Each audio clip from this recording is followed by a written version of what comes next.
እና ሊነጋ ሲል ይጨልማል ሲሉኝ ሳይ ሁሌም ጨለማ ነው ሳይ ህይወቴ ሁሌ ጨለማ ነውና መች ነው የሚነጋው ነው የምለው ያው ጫማዎቼ የ150 ብር የ250 ብር ጫማዎች ናቸው ይሄን ያክል የሚካበዱ አይደሉም እነሱም ደግሞ አብዛኛው ተሰፍቶ ያሉ ናቸው እዚህ ስመጣም የሰው ልብስ ነው ከታች ከላይ እስከ ታች ጫማዬም ጭምር የኔ አይደለም ቢያንስ አሪፍ አለባበስ ብዬ ነው በራሴ የመጣው ከዚህ በኋላ እግዚአብሔር ካልካስከኝ እቀየማለሁ ብዬው ነበር ታሪክ ነው የተቀየረው ከዛ በኋላ ሲሰጥ እግዚአብሔር ያሳለፍነውን ታሪክ እስከንረሳ ድረስ ነው ያ የመከራ ምዕራፍ ይዘጋል ይሄ አሁን ይሄን ስጦታ ያመጣሁልህ ዋና ነገር ምንድነው ቤተሰብ እንዳገኝ ስለረዳኸኝ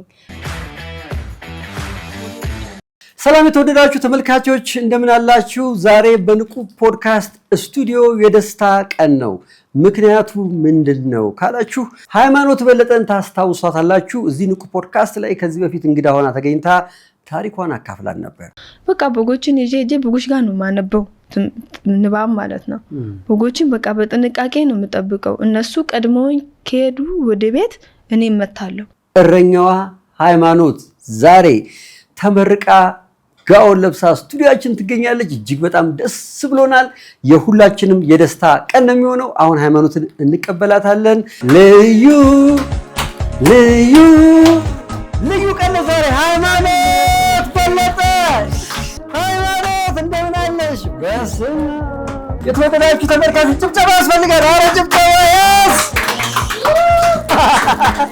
yes በረም ጭብጨባ ያስፈልጋል እንኳን ደስ ያለሽ እንኳን አውረደ በጣም ደስ ብሎናል እንኳን እግዚአብሔር ለዚህ ያበቃሽ አሜን ስለመጣሽ በጣም ደስ ብሎኛል የብዙ ተመልካቾች ምኞት አንቺ ተመርቀሽ እዚህ ደርሰሽ ማየት ነው ተመልካቾች እንግዲህ እንደምታዩት ሃይማኖት ቃሏን አክብራ ትምርቷን ጠንክራ ተምራ እንሆ ተመርቃ አበባ መስላ መጣለች አንድ አመት አይደል እዚህ መተሽ ታሪክሽን ከተናገርሽ አንድ አመት ሆኗል ከዛ በኋላ ምንድነው በሃይማኖት ህይወት ውስጥ የሆነው ሚለው መስማት በጣም ነው የምጓጓው እኔ ተመልካቾቻችንም በጣም መስማት ይፈልጋሉ ያስባለሁ በተለይ አንቺ ታሪክሽን ስትናገሪ በጣም የሚያሳዝን የሚያስቆጭ ነገርም ውስጥ አለበት ይሆናል አይደል ይሄ ነው ብዬ መናገር የማልችለው አይነት ጭቆና ልበል በቃ የሆነ ከሰው ጋር ማውራት እንዳልችል ተደርጌ ምተኛው ራሱ የበጎች የሚተኙበት አለ እና የበጎች ሽንት ምናምን በዛ ነው የሚሾልከው ግርግዳው የተያያዘ ነው እዛ ጋር ነው ምተኛው በጎች ሲወልዱ ደግሞ እኔ አጠገብ ነው የሚታሰሩት ማለት ነው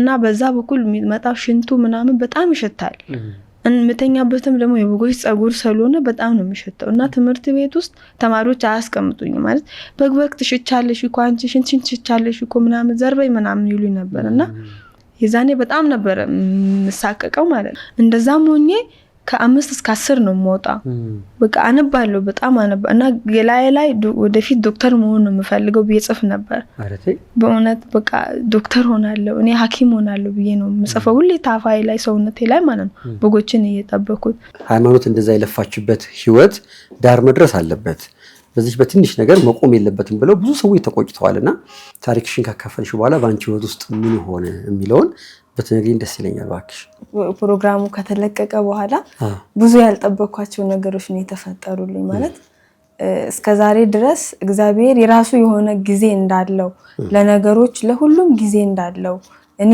ስጠይቀው ስለምነውና ስጠብቅ የነበሩት ነገሮች አሉ በህይወቴ ውስጥ ከፈጣሪ ጋርና ያ ነገሮች ደግሞ መሽ መሟላትና መሽ መከናወን እንዳለባቸው ከኔ በላይ የሚያውቀው እግዚአብሔር ነበር ያው ያንን ፕሮግራም ከተቀረስኩ በኋላ በጣም ብዙ ሰው በቃ እንቅልፍ አልተኛውም ለ2 ሳምንት ለ3 ሳምንት ያክል የህዝብ በቃ የኢትዮጵያ ህዝብና የኤርትራ ህዝብ ከሀገር ውስጥም ከሀገር ውጭም የሚኖሩ ሰዎች በቃ በአካል ባይመጡም ሀዘን እኔ ላይ እንደደረሱልኝ አባቴን ሞት በትልቅ ሁኔታ አርገውት እሱን ነው በቃ ሀዘኑ ሲደርሱብኝ ማለት በቃ ያው ያለቀሱ ማለት ነው ደውለው ያለቀሱ ምናምን እግዚአብሔር ያጽናሽ በህይወት መኖርሽ ራሱ በጣም ነው ያስገረመኝ ያሉ በጣም ብዙ ሰዎች በቃ ለሊቱን ቁጭ ብዬ ሳድር ነበር ቀንም እንደዛ ነው ስልኬ ይረፍት አልነበረውም ከዛ በቃ ብዙ ሰዎችን አፈራው ብዙ እናት ብዙ አባት ብዙ ወንድሞችን ብዙ እህቶችን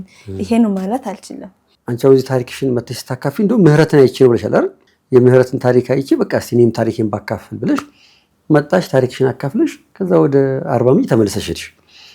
ስትመለሽ ምን እያሰብሽ ነበር? ልብሽ ውስጥ ምን ነበረ? ከዚህ ፊት የማስባቸው ነገሮች ነበሩ።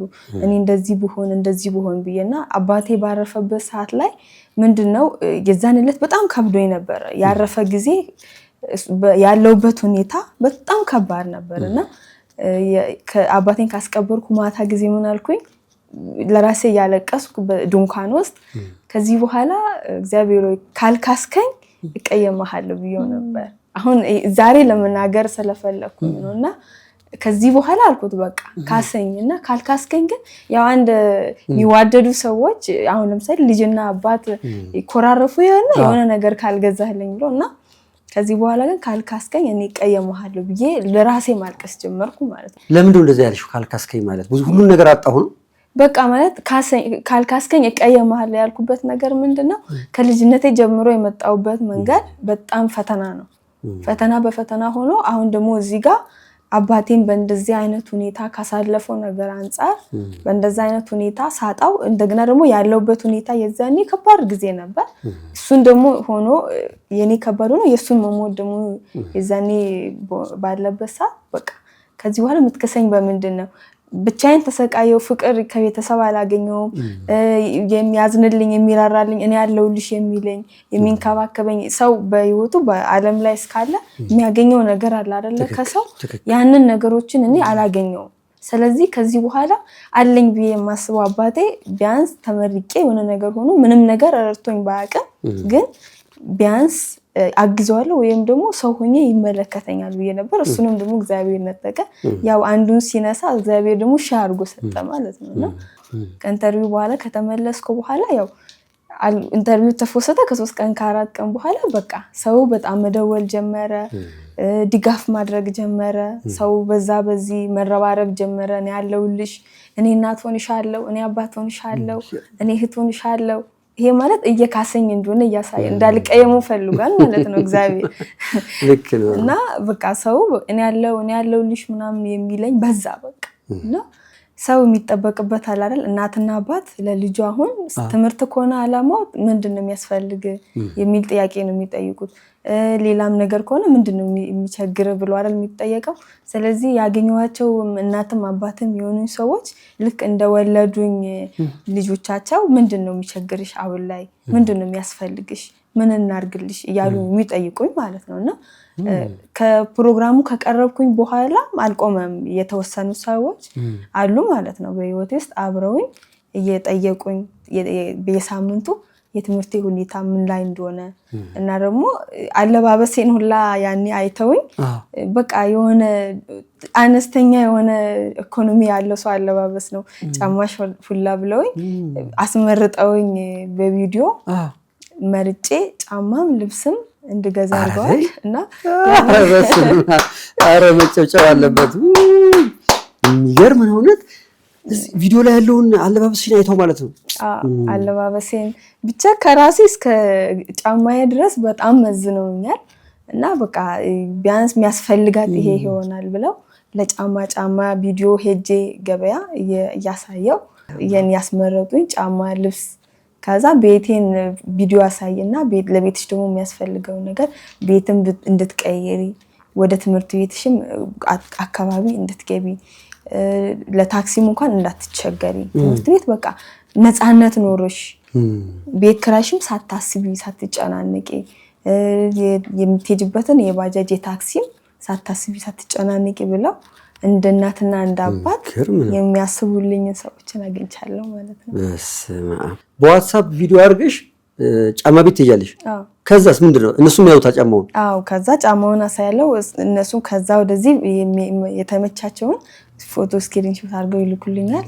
እኔም ደግሞ ቆንጆ ጫማ እንድታደርግ ይፈልገው ነው። አዎ ያኔ ጫማዬ ማረጋው ቤቴ ውስጥ ያሉት ቪዲዮ ማስታወሻ ቢያስቀምጫለሁ። እሺ ያው ጫማዎቼ የ150 ብር የ250 ብር ጫማዎች ናቸው። ይሄን ያክል የሚካበዱ አይደሉም። እነሱም ደግሞ አብዛኛው ተሰፍቶ ያሉ ናቸው።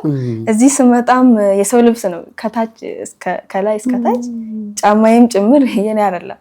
ቢያንስ አሪፍ አለባበስ ብዬ ነው በራሴ የመጣው። ግን ያው ለነሱ እንዴት እንዳዩና እንደገመቱ አላውቅም።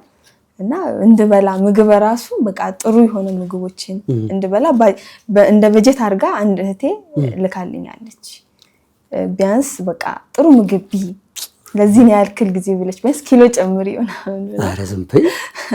እንደዚህ ምግቡንም እንደዚህ አይነት ምግብ በቃ ኒውትሪሽን የሆነ በቃ አይደለ ቢያንስ ሰውነትሽን መልክሽን ወዝሽን ሊያመጣ የሚችል ያው አንድ እናት አንድ አባት ልጄ ከስታለች ጥቁራለች ምናምን ብሎ ይጨነቁ የለ ልክ እንደዛ እሷም ደግሞ ቢያንስ በቃ ጥሩ ምግብ ብላ አግዛኛለች ማለት ነው። እና በቃ አሁንማ ምንም ታምር ቢመጣ ራሴን ማጥፋት አለብኝ ብዬ በቃ ወሰንኩ። በቃ ምንም ትምህርቴም ጠመመብኝ፣ አሳዳጊዬም አባረረችኝ፣ ምንም ማድረግ አልችልም፣ እኔ ማልጠቀም ሰው ነኝ ብዬ ለራሴ አሰብኩ ማለት ነው። ከዛ በቃ ከዚህ በኋላማ ራሴን ነው ማጥፋት ያለብኝ፣ ማንም አይፈልገኝም፣ እኔ ምንም ማልጠቀም ሰው ነኝ ብዬ አሰብኩና የአይጥ መርዝ ለመግዛት ሰፈሩ ሳምስ ዋልኩት። ታሪክ ነው የተቀየረው ከዛ በኋላ። አዎ በቃ መካስ ማለት ይሄ አይደለ እንዴ? ከዚህ በላይ መካስ አለ? የምትበይውን ማሰብ፣ ይሄን ምግብ በልተሽ ወዝሽ ይመለስ፣ ሰውነትሽ ይመለስ፣ የምታረጊው ጫማ ያ መሆን የለበትም፣ እንደዚህ አይነት ጫማ አርጊ፣ ልብስሽ ይሄ መሆን የለበትም፣ እንደዚህ ልበሺ። እግዚአብሔር ሲክስ ካልሆነ እኮ እንደዚህ ሊሆን አይችልም። ያው እግዚአብሔር አንድን ሰው ለመርዳት ሲፈልግ እኮ በየሰው ላይ ይቀመጥና የሚያስጨንቃቸውን ሰዎች ነው የሚያነሳው። አንተ ስለኔ እንድትጨነቅ ያደርጋል ማለት ነው። አብዛኛው ሰዎች አሁን እንደዛ ነው የሆኑት። በቃ እግዚአብሔር ሲያነሳ ሰላንተ የሚጨነቅ አሁን ስለኔ የሚጨነቁ ሰዎችን ያነሳልኝ እግዚአብሔር። በቃ እየተጨነቁ አይደል እየተጨነቁ እንዲውሉ ማለት ነው። በምን ላግዛት በምን ልደግፋት ብለው እንዲጨነቁ ነው ያደረጋቸው ማለት ነው። እና ያየውባት ነገር ቢኖር ስለኔ የሚጨነቁ ሰዎችን ይላከልኝ ማለት ነው። በቃ እቺ ልጅ በምን ልርዳት እንዴት አድርጌ ብረዳት ነው በቃ ውስጣቸው እስኪረካ ድረስ ማለት ነው። በቃ አንዲት እንዲህ ደውሎ የሚያበረታታት የሚያጽናናት የሚያግዛት ያልነበራት ህልም ብቻ የነበራት አንዲት ወጣት እዚህ ታሪኳን ከተናገረች በኋላ ያ ሁላ ሰው እየደወለ አይዞሽ አለሁልሽ፣ እናት ሆንሻለሁ፣ እህት ሆንሻለሁ፣ አባት ሆንሻለሁ ሲልሽ እንደው ከሌላው ጥቅም ውጪ ከገንዘብ ውጪ ከቃው ውጪ ምን ተሰማሽ በስሜት ደረጃ እንጂ? በቃ ደስታ ማለት አይደል ፍቅርን ነው ያገኘሁት ማለት ነው። ለዛ በቃ ደስ እንቅልፍ የሚነሳ ደስታ የለም። ያ ነው በቃ ውስጤ የነበረው። በጣም እረፍት የሆነ ሰው እረፍት እንደሚሰማው እረፍት ነው የተሰማኝ ማለት አይምሮዬ በቃ ሰላም ነው ያገኘው። በጣም የሚጨናነቅ ነበር ምናምን በቃ የሆነ ዝም ብሎ በደፈናው የሚኖር ሰው የለም። አካልና ሰው ነፍስ ኖሮት ግን ውስጡ ምንም ሰላም የሌለው ሰው እንደዛ አይነት ሰው ነበርኩ። ግን ከዛ በኋላ ብዙ ችግሮቼ ስለተፈቱልኝ ከጭንቀትም ስለተገላገልኩ በጣም ደስ የሚል ሰላም ተሰምቶኛል። ያኔ በወቅቱ ስንመጣኛ ጋር ስትመጪ በዋነኛነት በጣም የሚያስጨንቁሽ የነበሩት ነገሮች ምንድን ናቸው?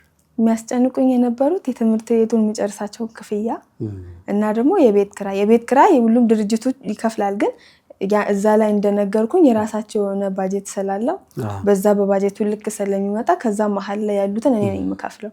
ከዚህ ቀደም ያው ከልጅነቴ ጀምሮ እየሰራው ነው የሚሸፋፍነው። አሁን ግን ኖርማል ክላስ ስለሆነ ክላሱን መማርበት መሰራበት ጊዜ የለኝም ማለት ነው።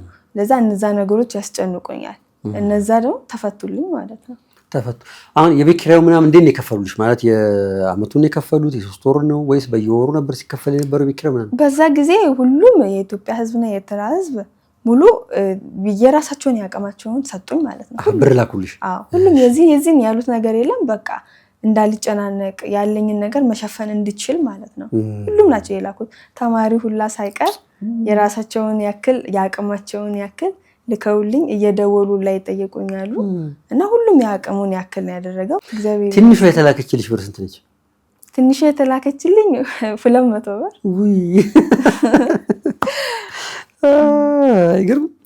አሁን 200 ብር የላከው ሰው እኮ በቃ እንደሌሉ ያስታውቃል። የካርድ ብሎ ያው እሱም ተማሪ ነገር ነው።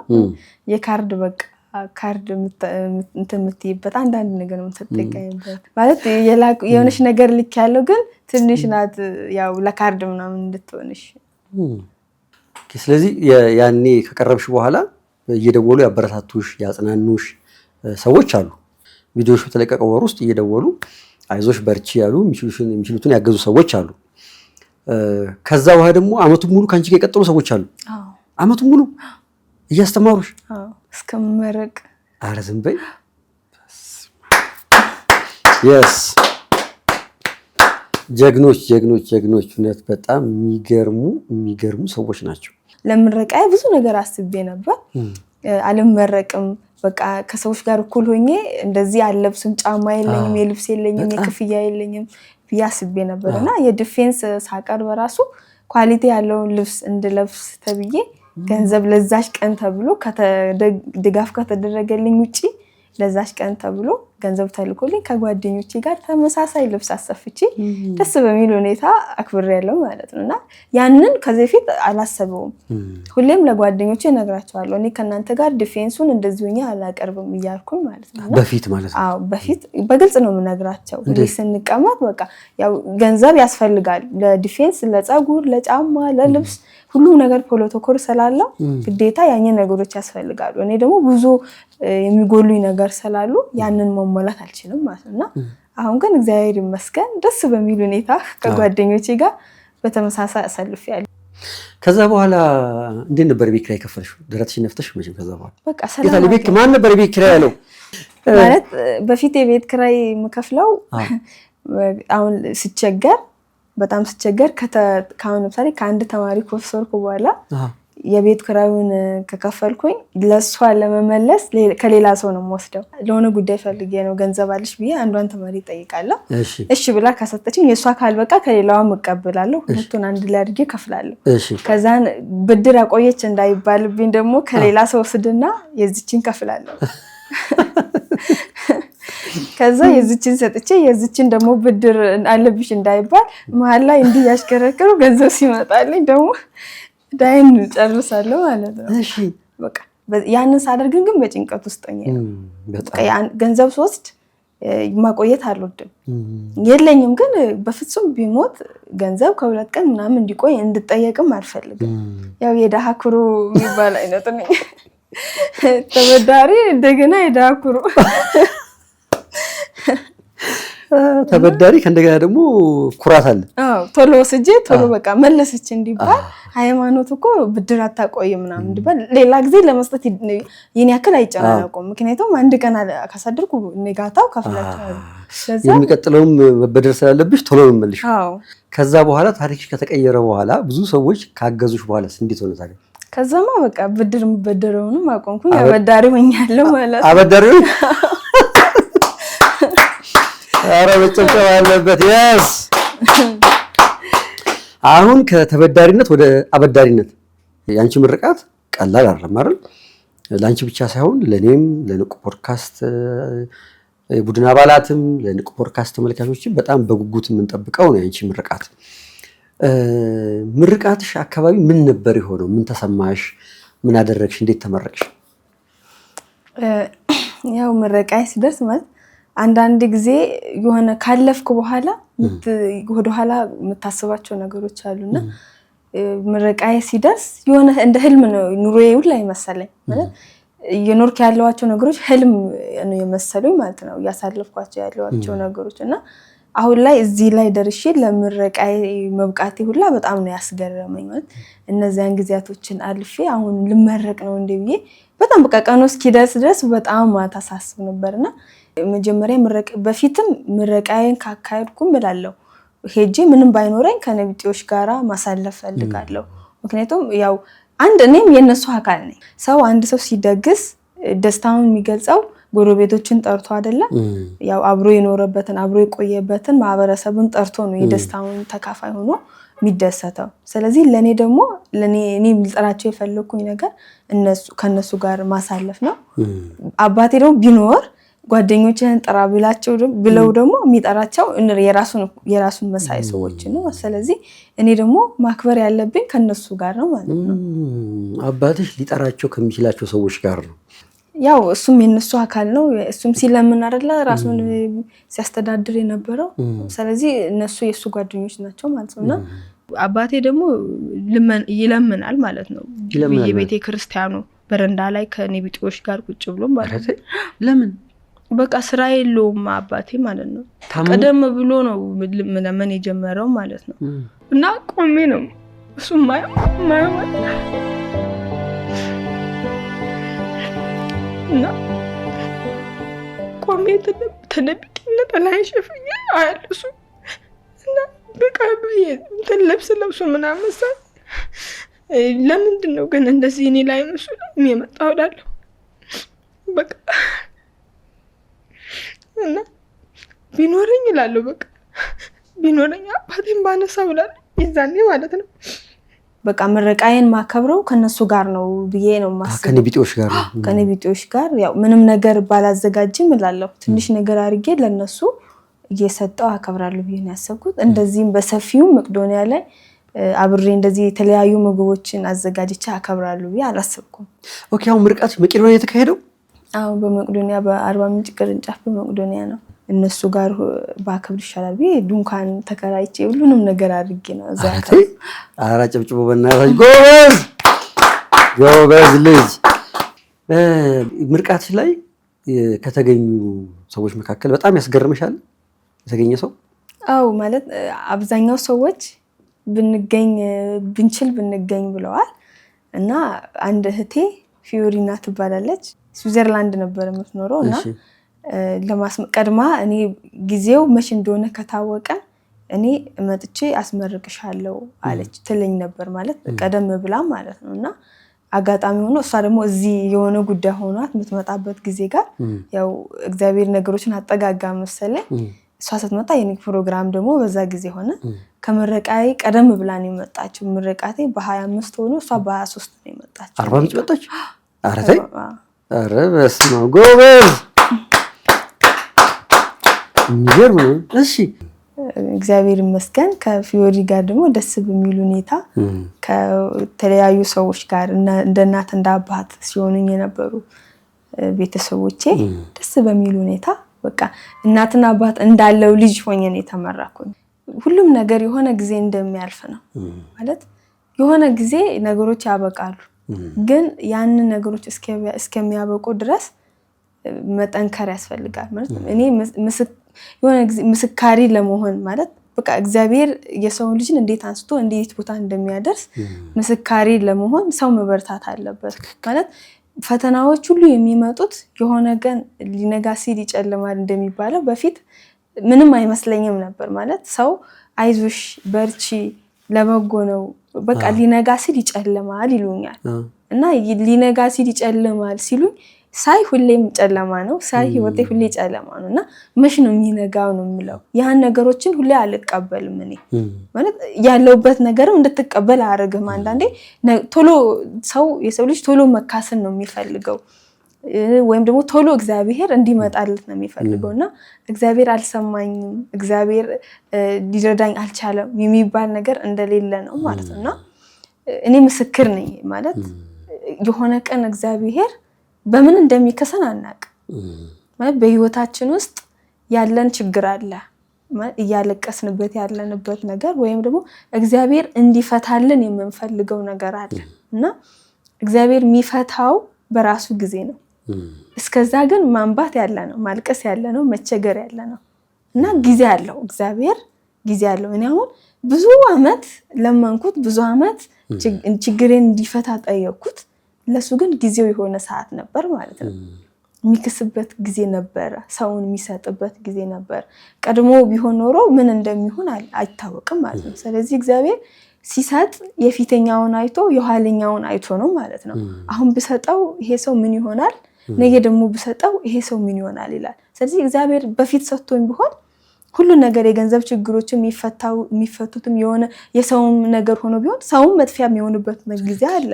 ገንዘብም ደግሞ ህይወትን መሰናከያ የሚሆንበት ጊዜ አለ።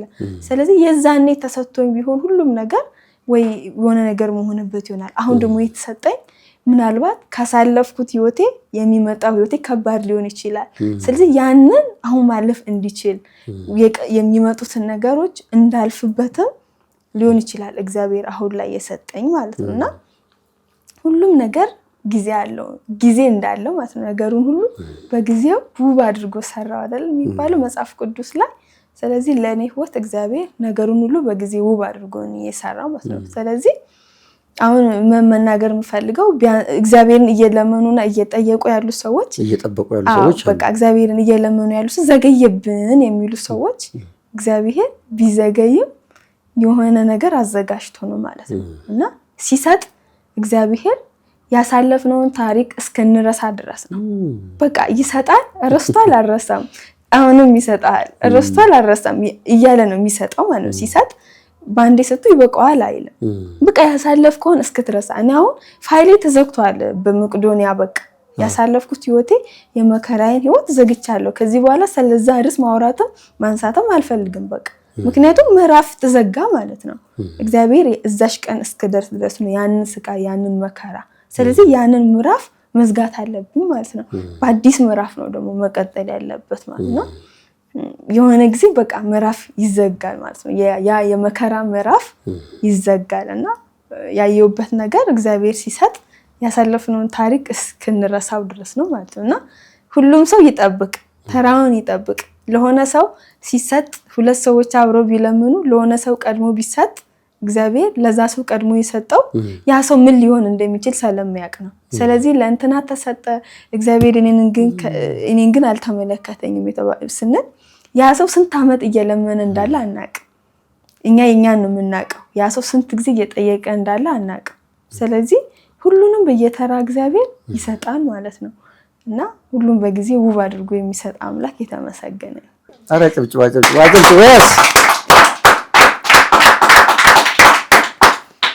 እግዚአብሔር የጠበቀ ሰው እግዚአብሔር የደረሰለት ሰው የሚያስተላልፈው መልእክት ነውና በጣም ትክክለኛ መልእክት ነውና እቺ ቆርጬ እየደጋገምኩ ማዳመጠው ነው። የገባኝ መሰለኝ አልገባኝም። እሺ እንዲህ ስል አልገባኝም። እቺ ብቻ ቆርጣችሁ ትሰጡኛላችሁ። እሺ በጣም ደጋግሜ ነው ማዳመጣት። በጣም ትክክል ነው ያልሽው ነገር። እንግዲህ ያኔ ልክ አባቴ ሲያርፉ ድንኳን ውስጥ ሆነሽ ለቅሶ ላይ ሆነሽ እግዚአብሔርን ካሰኝ ብለሽ ጠይቀሻል። አሁን እግዚአብሔር ፊት ስትቀርቢ ምንድነው ጥያቄሽ? ጸሎትሽ ምንድነው?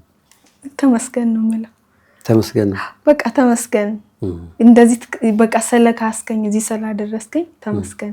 በቃ ይሆናል አይደል? አንዳንድ ጊዜ አመስግነህ ማጠግበው ምስጋና በቃ ልጠግብ አልቻልኩም ማለት ነው። እግዚአብሔርን እያመሰገንኩ በቃ ውስጤ ሊረካ አልቻለም እና በጣም ነው እግዚአብሔርን ማመሰግን። አሜን። እግዚአብሔር ይመስገን። በጣም የሚገርም ጉዞ ነው። የእግዚአብሔርን ስራ የእግዚአብሔር እጅ ባንቺ ህይወት ውስጥ አይተናል። ቀጣይ እንግዲህ ባንቺ ህይወት ውስጥ ምንድነው የሚሆነው? ምንድነው ልብሽ ውስጥ ያለው ነገር? ቀጣይ ምንድነው የሚሆነው? አሁን ተመረቅሽ። በምንድነው የተመረቅሽ? እስኪ ማዕረግሽን ሙሉ ማዕረግሽን በምን ትምህርት ምንድነው የተመረቅሽው? የተመረኩት ያው በቢኤስሲ ሚድዋይፈሪ ነው የተመረኩት። ሚድዋይፈሪ ማለት ነው ማለት ነው አዋላጅ ነርስ። አዋላጅ ጎበዝ ልጅ። መጀመሪያም ህልሜ እናቴን ባጣውበት መንገድ እናቶችን ማገዝ እናቶችን መርዳት ነበር። ማለት ያው ሲነገረኝ የሰማሁት በወሊድ ምክንያት ነው የሚባለው ነገር ደም ፈስፋት ነው ስለተባለ ያንን ነገር ደግሞ እኔ እየሰራው ማገልገል ፈልጋለሁ ማለት ነው። በዛ መቀጠል ነው። ስለዚህ ቀጣይ ስራ ወደ ስራው ዓለም ነው የምትቀላቀየው ማለት ነው።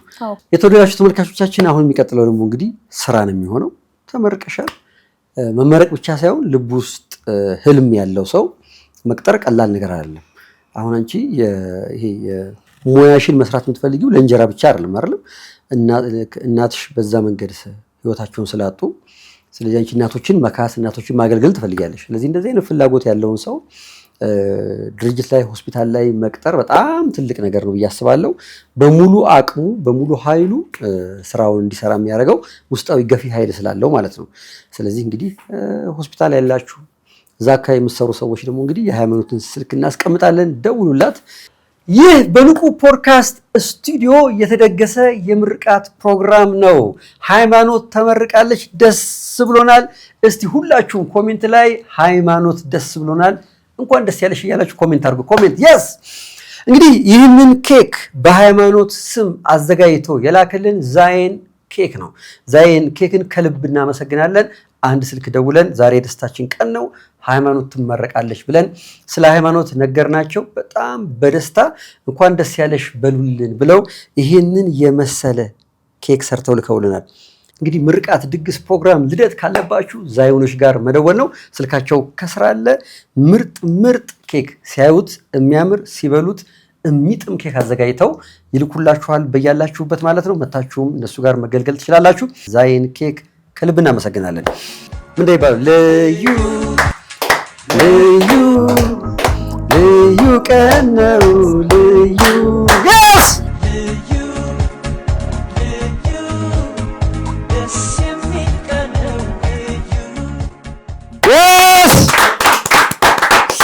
በጣም እናመሰግናለን።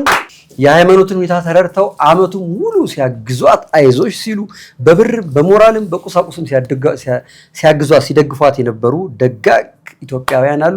ሁላችሁንም ከልብ እናመሰግናለን። ዛሬ በኢትዮጵያ ሕዝብ ፊት እነዚህን ደጋግ ሰዎች ማመስገን ስላለብን ነው።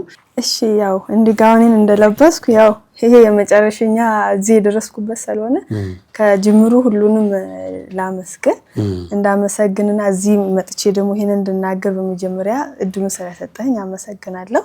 እና በመቀጠል በዋናነት ማመስገን የምፈልገው አምላኬ ብዬ ስጠራው ዘንበል ያለልኝ ያልተወኝና ያረሳኝ አምላክ ስሙ ዛሬም ዘውትርም የተመሰገነ ይሁን። አሜን። እናቴ ቅድስት ድንግል ማርያም ባለቀስኩ ጊዜ ቶሎ ምትደርስልኝ እሷንም እጅግ በጣም ከልቤ አመሰግናለሁ። ደራሼ ናት፣ የቅርቤ ናት። ዛሬም ዘውትርም እሷም የተመሰገነች ይሁንልኝ። ከዛ በመቀጠል ከ5 ዓመቴ ጀምሮ በድርጅት ውስጥ ሲያስተምሩኝ የነበሩትን ኮምፓሽን የሚባለውን ድርጅትን ከልብ አመሰግናለሁ። ከዛ በመቀጠል ደግሞ ወደዚህ ፕሮግራም ቀርቤ ህዝቡም እንዲያቀኝና እንድደገፍ እንድረዳ አቅም እንዳገኝ ስላደረከኝ የንቁ ብሮድካስት መስራች የሆንከውን አንተን ፍጹምን እጅግ በጣም አመሰግናለሁ። ከዛ በመቀጠል ደግሞ የደገፉኝን የኢትዮጵያውያንን ህዝብ የኤርትራውያንን ህዝብ በሀገር ኢትዮጵያና በሀገር አሜሪካ የሚኖሩትን ጠቅላላ ያገዙኝን በዛን ዕለት በጣም ብዙ ሰው ነው ያገዘኝ፣ በጣም ብዙ ሰው ነው የደገፈኝ። ይሄ ነው ማለት አልችልም፣ ስማቸውንም ጠርቼም አልጨርስም። እጅግ በጣም ብዙ ናቸውና በመቀጠል ደግሞ የአረብ ሀገር እህቶቼን እዛ ለፍተው የሚሰሩ ያቅማቸውን ያክል በጣም እያለቀሱ እያዘኑ በጣም በቃ ጠንካራ ነሽ፣ ጎበዝ ልጅ ነሽ፣ እኔም እንዳንቺ ሆኜ ብሆን ኖሮ ዛሬ እዚህ ሰው ቤት አልሰቃይም፣ ሰው ቤት እንደዚህ አልንከራተትም፣ በጣም እየለፋን ነው ያለነው፣ ግን አንቺ ጎበዝና ጠንካራ ልጅ ነሽ፣ ስለዚህ እኛ ያቅማችንን ያህል እናደርግልሻለን፣ አንቺ ተመርቀሽ ችግሮችሽ ተፈተውልሽ ማየት እንፈልጋለን ብለው ከአረብ ሀገር የረዱኝ እህቶቼ ያው የማዳም ቅመሞች አለን የሚባሉት እነሱን እጅግ በጣም ለማዳም ቅመሞች እናመሰግናለን። ያው አመቱን ሙሉ ስትደግፉኝ የነበራችሁትን ሰዎች ደግሞ በጣም እጅግ በጣም እንደ እናት ሆናችሁ እንደ አባት ሆናችሁ እየደወላችሁ እየጠየቃችሁ እንዴት ሆነልሽ፣ ከምን ደረሰልሽ፣ ትምህርትሽ እንዴት ሆነ፣ እንዴት አረግሽው እያላችሁ እየጠየቃችሁ ቀን ከዕለት እየደወላችሁ እናት ሆንልሻለሁ እንደዚህ ሆንሻለሁ እያላችሁኝ እስካሁን ደግፋችሁኝ እስከ ዕለተ ምረቃዬ ቀን ድረስ ለፕሮግራሜም ሁሉ የደገፋችሁኝ አላችሁ፣ እናትም አባትም የሆናችሁኝና እጅግ በጣም ከልብ አመሰግናለሁ። ለጥበብ ብላችሁ ለመመረቂያዬ ፕሮግራም ብላችሁ ገንዘብ የላካችሁ ከምበላው ባሻገር ከቤት ኪራይ ባሻገር ከትምህርት ቤት ክፍያዬ ባሻገር ለምረቃ ፕሮግራምሽ ለልብስሽ ለሁሉም ነገር ብላችሁ የላካችሁልኝ ሰዎች አላችሁ፣ አብራችሁኝ የቆያችሁ እግዚአብሔር ዋጋውን ይክፈላችሁ፣ በመንግስቱ ያስብላችሁ። ጥበቡን ከአዲስ አበባ ሰርታልኝ የላከችልኝ እህቴ ያለች እሷንም እጅግ በጣም አመሰግናለሁ። ተጨንቃ ተጠባ ሰርታልኝ ቀን ከዕለት እየደወለች መች ነው እያለች ጥበቡን አዘጋጅታልኝ የላከችኝ እህቴን አመሰግናለሁ።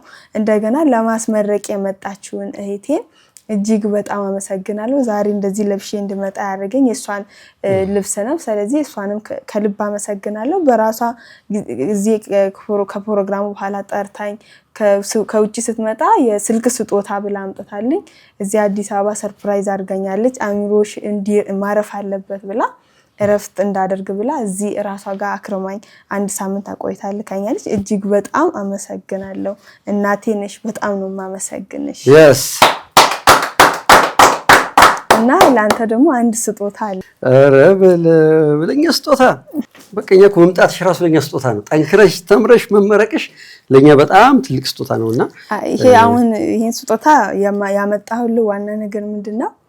ቤተሰብ እንዳገኝ ስለረዳኸኝ ብዙ ቤተሰብ በቃ እናት አባት የሚሆነኝን ሰዎች ስላገኘሁበት ለኔ ደግሞ ባንተ በኩል የቤተሰብ ማስታወሻ ያኔ ብዙ ፍቅር አይቻለሁ ከናንተ ቤት አንድ ቀንም አብሬያችሁ ብውልም ብዙ ፍቅር ከቤተሰብ አይቻለሁ። ማንም ሰው አንድ ቀን ያገኘው ሰው እንደዚህ ጋብዞ እንደዚህ ራርቶ እንደዚህ አድርግም ብዙ ፍቅር አይቻለሁ። ስለዚህ ቢያንስ ይሄንን ፍቅር ያሳየህበትን አንድ ማስታወሻ ላምጣልህ ብዬ ነው። እንግዲህ አመሰግናለን። በጣም አመሰግናለሁ ሃይማኖት። እግዚአብሔር ይስጥልኝ። እሺ እግዚአብሔር ያክብርልኝ። አመሰግናለሁ። ቴንክ ዩ ሶ ማች። ይከፈት እያሉ ነው ልትፈታው? እሺ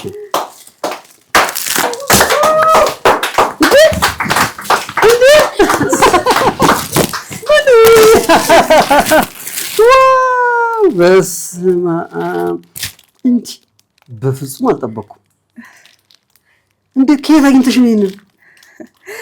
እንግዲህ የተባበሩኝን አመሰግናለሁ። ይሄ የውስጥ አዋቂ እጅ አለበት አይደል? በጣም ደስ ብሎኛል። ቴንክ ዩ ሶ ማች ነው። በስመ አብ በእርግጠኝነት ልደቱም ባለቤቴም ስታየው በጣም ደስ ይላታል። ሆናሊያትም ኤማሆስም ሁላችንም እውነት በጣም ነው የምንደሰትበት። ቤታችን የጎደለውን ነገር ነው ያመጣሽልን። እግዚአብሔር ይስጥልኝ። አመሰግናለሁ። ቴንክ ዩ ሶ ማች። ዋው በጣም ሰርፕራይዝ እውነት ሃይማኖት እውነት በጣም ደስ ብሎኛል። ለኔም ለንቁ ፖድካስት ቲምም ለንቁ ፖድካስት ተመልካቾችን በሙሉ ሃይማኖት እዚህ ደርሳ ማየታችን እውነት በጣም ትልቅ ደስታ ነው ለኛ። በጣም ደስ ብሎናል። እንኳን ለዚህ ያበቃሽ እግዚአብሔር። በርቺ፣ ቀጢ። ከዚህ በላይ ስኬት ካንቺ እንጠብቃለን። ትልቅ ቦታ ደርሰሽ ማየት የሁላችንም ምኞት ነው። እግዚአብሔር ካንቺ ጋራ ነው። በዙሪያሽ ያሉ ተስፋ የቆረጡ ሰዎችን እያበረታታሽ እያጽናናሽ እናቶችን እያከምሽ እያዋለድሽ ትልቅ ባለሙያ ሆነሽ ማየት የኔም የተመልካቾቻችን ምኞት ነው። ሃይማኖት ከአርባ ምንጭ ድረስ ገስግሰሽ መተሽ ከነምርቃት ልብስሽ እዚህ ፕሮግራም ላይ ስለተገኘሽ በጣም ደስ ብሎኛል። እደጊ ተመንደጊ፣ ትልቅ ቦታ ድረሺ። እግዚአብሔር ካንቺ ጋር ይሁን። አመሰግናለሁ።